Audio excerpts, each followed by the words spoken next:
Queridos irmãos e irmãs, nós celebramos nesta sexta-feira, dia 13, Santo Antônio, santo muito popular. Pedimos a sua proteção para todos nós.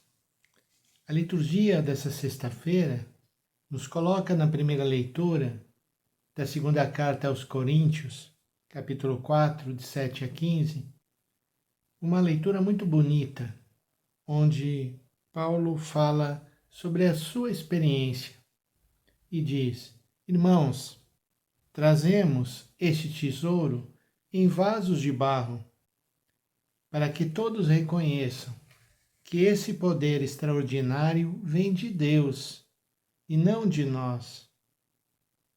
E Paulo fala da sua experiência sofrida que fez depois que ele se tornou um cristão. Somos afligidos de todos os lados, mas não vencidos pela angústia. Postos entre os maiores apuros, mas sem perder a esperança. Perseguidos, mas não desamparados. Derrubados, mas não aniquilados.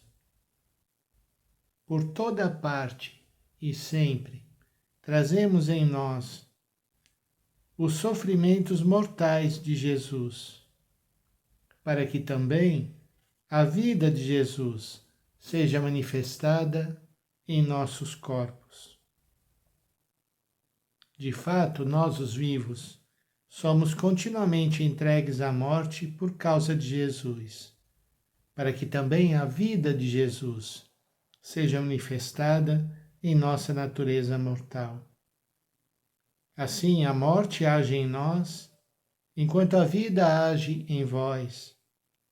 Mas, sustentados pelo mesmo espírito de fé, conforme o que está escrito, eu creio e por isso falei, nós também cremos e por isso falamos, certos de que aquele que ressuscitou Jesus nos ressuscitará também com ele e nos colocará a seu lado, juntamente convosco.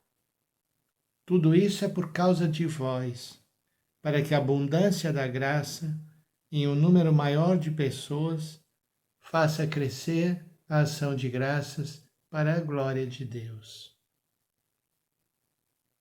Então, se você, nesse momento da sua vida, se encontra triste, abatido, sem esperança, retome essa leitura e veja como Paulo também estava passando por momentos muito duros. Ele não perdeu a fé. Aquelas ocasiões foram ocasiões de um crescimento espiritual para ele. O Evangelho estamos seguindo, o Sermão da Montanha, é Mateus 5, 27 a 32. Estamos recolhendo aqui várias frases de Jesus. A primeira, Jesus diz: Ouvistes o que foi dito, não cometerás adultério. Eu, porém, vos digo, todo aquele que olhar para uma mulher com desejo de possuí-la, já cometeu adultério no seu coração.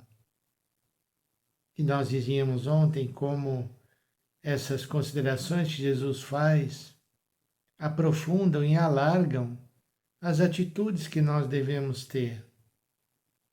Antigamente se tratava de obedecer a regras e leis já estabelecidas.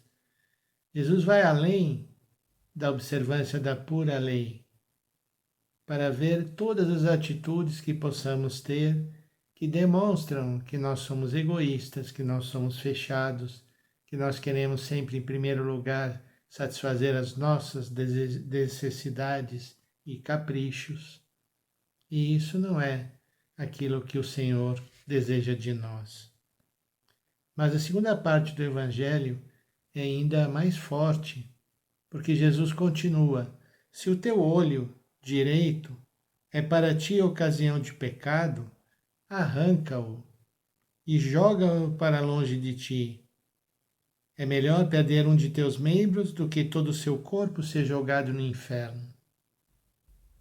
Se a tua mão direita é para ti ocasião de pecado, corta e joga para longe de ti.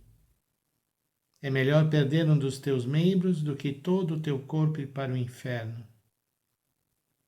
Foi dito também: quem se divorciar de sua mulher, dê-lhe uma certidão de divórcio. Eu, porém, vos digo: todo aquele que se divorcia de sua mulher, a não ser por motivo de união irregular, faz com que ela se torne adúltera. Quem se casa com a mulher divorciada comete adultério. Então vocês viram que começa falando do adultério, depois no meio entra a questão do olho e da mão, como nós vemos e como nós agimos, isso que Jesus está tocando aqui no Evangelho de hoje. Então, na vivência do casal, é muito importante como um olha para o outro, com que olhar, um olhar puro ou um olhar de julgamento, um olhar de confiança ou um olhar cheio de ciúmes e desconfiança, porque isso muda tudo. Então, a capacidade de ser fiel, de aceitar, de superar as crises, está diretamente ligado à capacidade de conversar, de procurar o entendimento, de não desanimar, de acreditar na promessa que o Senhor fez, que Deus uniu o homem e não separe. Então, nós somos muito iluminados pela liturgia de hoje, para não desanimarmos no caminho, e se nós continuamos a reflexão e passamos ao Evangelho, nesse caminho também se coloca a relação conjugal. Como nós estamos vivendo essa nossa entrega cotidiana, essa nossa saída de si em direção ao nosso cônjuge. Vamos pedir ao Senhor então que Ele nos ajude.